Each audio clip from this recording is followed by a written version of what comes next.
What's going on, everybody? You're watching The Sit Down. I'm DJ Sixsmith. The fellas from BBMAK are here. Hey. What's up, fellas? Good to meet you. Glad to have you in New York. Thanks for having us. So you guys have been up since 3 a.m. Yep. What version am I getting of you guys? You feeling good right now? Do you know what? We're running on adrenaline. 10 coffees. Yeah, I literally just necked a double espresso. But no, we're good. We're feeling good. You know, we've just been up early. Well, but we got here last night, me and Steve. So we're on UK time, so it's kind of on our side. Yeah, but I've been away since 2 this morning. Yeah. Well, we got the Jonas Brothers party later. Come on, We've got a a few more coffees yet. Yeah. So you guys hit it big like almost 2 decades ago, right? Yeah. And you know, what's old is new again. But at the same time, coming back together, there's a lot involved with that. So how did this all happen, and what's it been like so far? Yeah, I mean, we've always been, you know, close friends, good friends, and you know, since the band, and we got together. We would get together, you know, family functions and whatnot. But we got together a couple of years ago, wasn't it? One weekend, we just had just met up, and we were actually around. We popped in to see my sister, and there was a guitar there, and we just started a jam for old time's sake. We sang. We remember we got back here and we started singing it, and we were like. We just fell into place, didn't we, the harmonies and everything, and we just realised how much we missed performing together and, you know, writing songs and making music together, and that was it. But not only that, we posted it, we thought we'll share it, and it went viral. We had like a few million views instantly, and saying, oh my God, are you guys getting back together? And we thought, you know what, we need to really make a crack of this. And we was in talks about doing it anyway, but that was like the icing on the cake. Yeah. And it's really fascinating because we were talking off camera. You guys have played that song a million times, that performance in that backyard, like that was really significant compared to all the times you played that song, right? That one is truly meaningful. It was, yeah, because like you said, we hadn't sang that song together for 15 years. And then boom, you just pick it up like that. How many parts were on point? Cool. We were kind of looking at each other like going, there was a bit coming up, like the middle eight come up, and we'll be looking at each other and go, see what happens, and then we were like, it's good. So, that's the thing, whether it's like you're in a band, it's your family, if you haven't seen people for a long time, you just come back together, and it fits. And it's a really beautiful thing. Like, you guys have spent a long time together, so what is the origin story in terms of you guys all coming together? I mean, we got together in 96, wasn't it? 96. And where'd you guys meet? Yeah, we were in Liverpool at the time, and we were all, you know, playing around with different bands and the idea of music, and we were, you know, enjoyed it. It was more of a hobby at the time, wasn't it? And then we one day we just decided, said, well, you know, why don't we have a proper crack at this? And you know, and we said, let's write some songs and let's, you know, just try and get a record deal. And we literally we locked ourselves away in my bedroom for weeks and weeks and weeks. And we were just writing songs and practicing harmonies together, singing all day, literally. And that was it, really.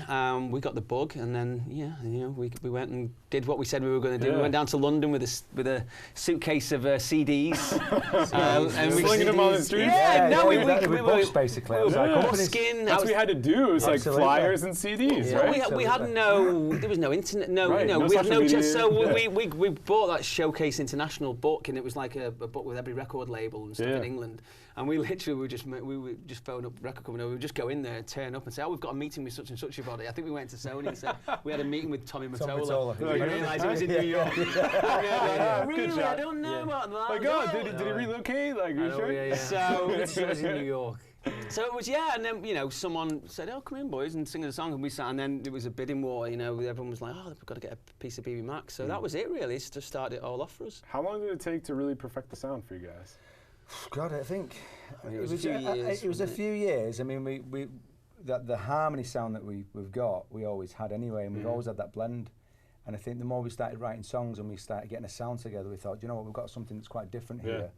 Especially it was in England at the time, and I think pretty instantly, really. We've always had that gel with regards to the vocals. So we kind of perfected it when we were singing our own songs. Totally, yeah. Because we used to sing, you know, we'd sing other people's songs, whatever. When we first, you know, met and we were just trying stuff out. But like, and lots of practice. We would literally, like we said, we'd lock ourselves in every day, all day singing. Were you guys working regular jobs too at this point, or was it just all music? No, at the time it was just music, wasn't it? We vitamin D. Yeah. Push him up there for quite a while. You quit your job. I quit my job. I was like, you know what? Were you doing? I was selling cars. Oh wow! Actually, up in Top Scotland. car Top car salesman. Great. And we all, you know, we just thought if we're going to do this, we need to give it our proper attention, and we need to give it, you know, we've got nothing to lose here. You know, we're all young kids, and we just thought, let's go for it. So that's what we did. So a lot of great British bands over the years. So who were some of the groups you guys were singing early on when you didn't have your sound yet?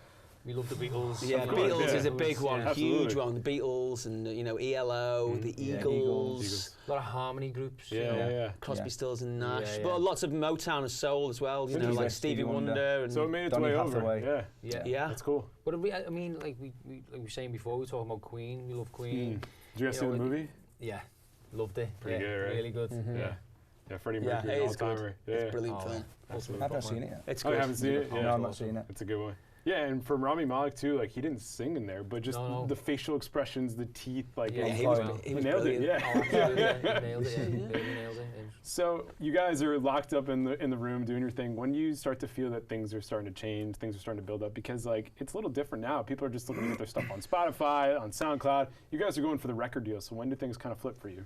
I think it was like we wrote Back Here. I remember when we wrote the first, you know, the single Back Here, and we wrote it with Phil Thornalley in the UK.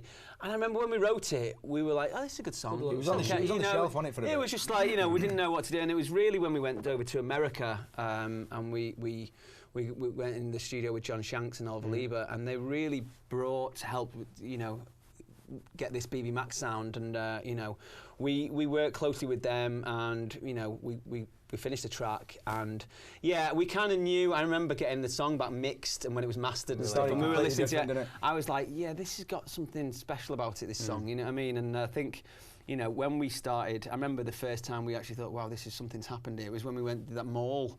We did a mall here in LA, in Glendale, Glendale Mall. And we, you know, we've been doing promo and stuff, and there'd been a few people there, and it had been okay. But this one day, we turned up and we were like, wow, there was people hanging off the balconies. It was like the police had to shut the mall. Wow. It was getting chased on the freeway. Oh my god! And we hadn't seen anything like it. But that was. How do you guys deal with that? Because like people looking at it from afar, it seems insane. We took it in our stride because we was at that point we were so busy. You know, we did 180 flights that year. I did a diary of 2000. It was literally 180 you still have flights. it? I've still got it. Yeah. Oh my gosh! So we was everywhere. So we didn't really have time to take it in as much as you'd think. Yeah. You know, because we was that busy. So, I mean, looking back now, it was just a whirlwind, and it was mental, but very enjoyable. Yeah, I'm sure it was. So when you think about the year 2000, like what still sticks out all these years later? The tour for me, with supporting NSYNC.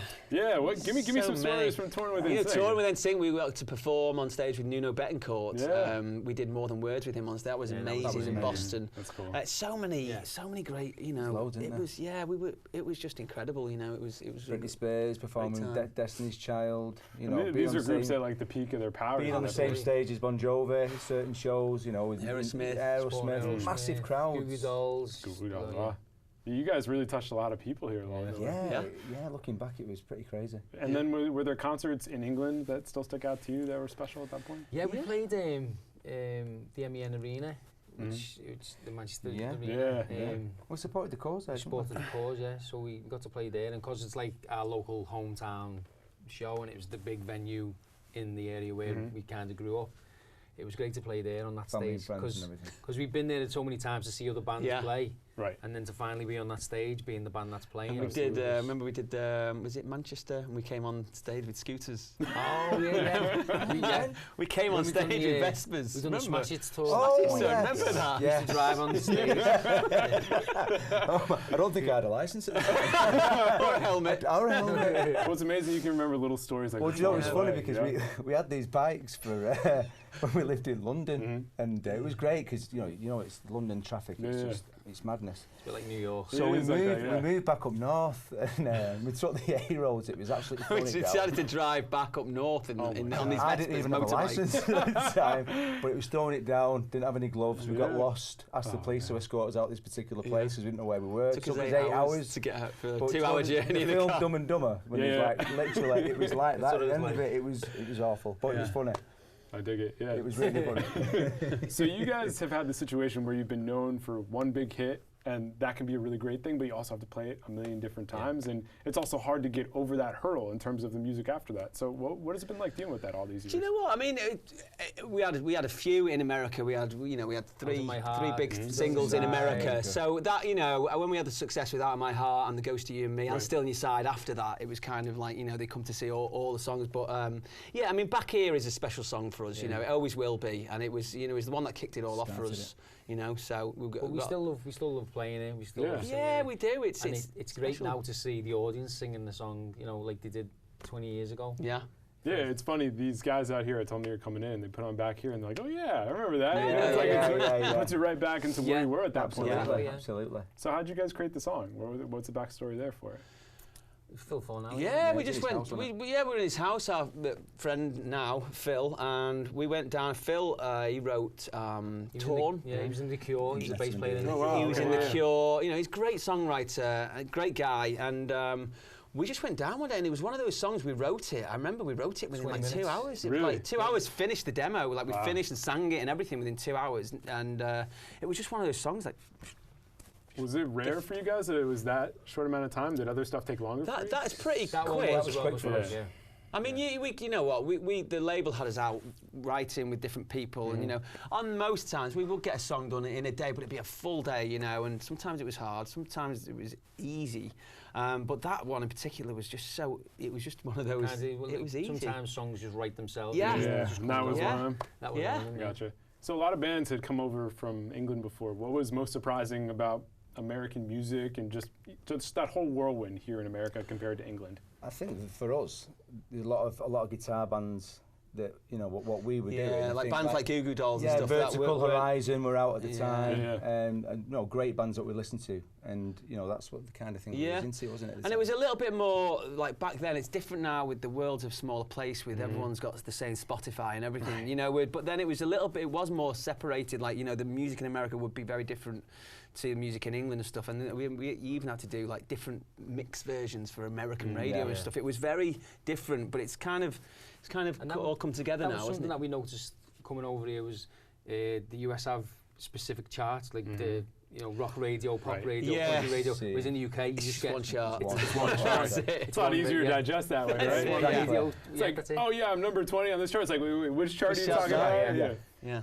There's always something with that. So you guys have this crazy run, and then like early 2000s, when was the decision to say, you know what, like we've kind of run our course for this? 2003, March 2003. I mean, we didn't split because we weren't getting on. We just thought we'd got as far as we did at the time. And we were exhausted. And we were all burnt out. We were really burnt out. We were so burnt out. You know, it was a lot, because we didn't stop for like. I mean, really, we didn't stop since '96, really. But really, like from 1999 to 2003. It was like there was no rest. We had to come up for air at some point. So. But even that being said, how hard was it to walk away at that point, given all that you'd done? It was hard because you get so used to that. You know what, like the schedule. You know, you're here at 6 o'clock. You're all organized. That's it. You're flying to this city. You're doing this interview. Just on your own at one point. And then you're like, what am I going to do? How do I fill my days? That's what it was like. And especially identity-wise too. Like music had been your thing, so then it's like, all right, family, fitness, other stuff comes into the picture, but it may not feel in the same way. You know? It is. For me, I felt a little bit lost after it. Like, what do we do now? I think we were all a little bit lost, you know. It's musically, and you know, we were all a little bit lost. But we need, you know, at the time, we definitely needed a break, didn't we? We were exhausted, you know. We were exhausted, and so, you know. But we stayed in touch ever since, you know. And that's why we never fell out. There was never any disagreement. We, you know, it was only a couple of months after the band had split that we saw each other. You know? Right. Like I've said before, like these guys came to my wedding, and when my kids got christened, they came. That's cool. You know, it's like so we always, you know, I came to family party, to Christians for New Year's Eve. Right, so you guys kept it going. Yeah, definitely. You know, and it was always nice when we saw each other. But yeah, you know, it was just that was what we did at the time. Had a little break. And you knew that sometimes. And we're back. Yeah, and you're back. 15 years later. I only went to the shop for a loaf of bread. Now we're back. It's funny because, like you guys said, like sometimes with bands there are falling outs, and it's cool that you guys just like you realized you hit a certain point, there wasn't any bad blood, and you knew when to check out at that point. To be honest, it never has been. No? Seriously, Have never there been has fights along the way? There's never been a fight. There's disagreements. Little here and there. Disagreements that get sorted there and then. Do you know what I mean? Yeah. It's we never want to hold grudges. To be honest, yeah, we Really don't. We don't. I think because we started out with, you know, from nothing at all. Right. Yeah. So that was the perspective you had. There was absolutely nothing. You know, we signed on. You know, we're getting certain benefits at the time because we put all our time and effort into writing songs. So because we started off from the bottom and working our way up, we appreciated everything that we were doing. We grew together as a band. We grew together as friends. So we went through it all together. We had that same drive and that same vision. Yeah, you know absolutely. what I mean? So yeah, that's cool. So now you're back together, back on the road, back creating new music. Exactly. What has been the most fascinating part for this chapter in your life? I think for me, just writing a new album. You know, because we've been away from music for such a long time. I mean, we've all been writing, we've all been in various bands, but just to be back together again, writing songs, and to be, you know, performing on tour was pretty special. We did a tour in November. A tour in May just gone, and just to be back on stage performing is something that I've wanted to do for such a long time. Sure. So seeing all the old fans as well that we've, you know, from years ago, they're still coming out to see us now. So were you guys intentional about keeping the same sound, or did you want to evolve it into BBMAK in 2019?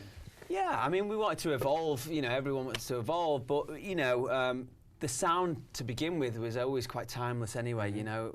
We didn't rely on gimmicks or, you know, certain sounds of the time. So we just carried that on, and we've played around with different, you know, experiment with different instruments and different kind of grooves and stuff. But at the end of the day, the three vocals, you can stick our three vocals over anything. That's BBMAK, you know what I mean? So it's like we're carrying the sound. Luckily, we can play around with styles and stuff, and it still sounds like BBMAK. So. Yeah. So what are you guys trying to say with your music now? Like when people are going to check out this new stuff, what is the most important feeling you want them to have? Just enjoyment, really, you know, because like we enjoyed writing the songs, we enjoyed recording and the making process of the album, and I hope that comes across to the listener, you know. You know, and obviously we've matured as people. You know, a few more lines on our faces. A couple kids along the way. Exactly. But lyrically, we've matured as well. The songs are a bit more, you know, where we are at our stage in life. We've all been through, we've all experienced a lot more in the last 20 years, so we know we've got a lot to write about. So. Absolutely. Yeah. What's been the highlight so far from getting back together November to May? Anything stick out to you guys? I think, you know what, there's been so many. You know, doing our own tour was amazing, but doing Good Morning America this morning was great to come back. You know, you don't get much bigger than that, and it was, you know, the welcome we got from everyone there was incredible. So yeah, that was a good one today. Yeah, people on the crew, like you're saying. Right, big growth, still there. And they remember PAs to producers. They remember us from 20 years ago, It's pretty wild. What do you guys think of the music scene today? Because so much has changed, social media's in there. What do you like? What are some things you don't like? I mean, there's so much more. You know, we've all got very open minds when it comes to music. We all like a lot of different kinds of music. You know, me and Steve have done some electronic and dance stuff in the past few years as well. So we've got an open mind. You know, I think it's great that the music it's as big and it's as popular as it's ever been today. You know, with you know Spotify and everything else. So I think it's a great time for music. I think it's great, and there's lots of people, you know, mixing and blending different styles, and you know, anything goes now. And I think that's great. And what's it like for you guys, whether it's, you know, NSYNC or the Jonas Brothers, or some of these boy bands that start to grow up, and like you guys too, like do you have a unique perspective with that when you see like the Jonas Brothers, remember them when they were teenagers, now look at them now. What's it like for you guys to witness that? I don't know, it's for me it's nice to see a lot of the old bands getting back together, you know. It makes it feels more special now that we're back together, because you know, it is. They remember how cool it was and how much fun they had doing it. So they're getting back together, and that's why we're doing it. We missed singing together, and we loved recording and writing together. So yeah, it was a nice feeling. So hopefully they'll have the same. Yeah. I like it. So for groups that are just starting up or are right in the middle of things right now, what's the piece of advice to not go all the way off the handlebars or not completely burn out? How do you keep it all together when you're sky high? There's so many different things, you know. Look after yourself, get some sleep. You know, hard to do, right? Yeah, and you know, just get your head down and work hard, and just believe in yourself, and don't let you know. You just got to stick with what you think, and don't let anyone put you off. And don't take it for granted. Yeah, because it can be gone just like that. I just think keep a positive mindset all the time, and you know, if you believe in something and visualize something happening, I believe it does manifest if you put the work in and be consistent. as well. Well, that's the fitness thing right there. Yeah, no, it's true though. It works in everything. No, It's so true. See the results. You've got to put the graft in. Yeah, absolutely. So October is when everything comes out? October the 11th. Nice. Yeah, Power Station, first album in a long while. Yeah, I like Bullet Train. I was telling you guys I was listening to today. Lots of hits on this. Yeah. We're really excited to share it with the world, and yeah, we're happy with how it's turned out. Awesome. Well, fellas, great to meet you. Thank you, DJ. Thank you, DJ. Absolute pleasure. Thank you. BBMAK is back. Check their stuff out. October the 11th. For the guys, I'm DJ. We'll see you next time here on The Sit Down. See you later.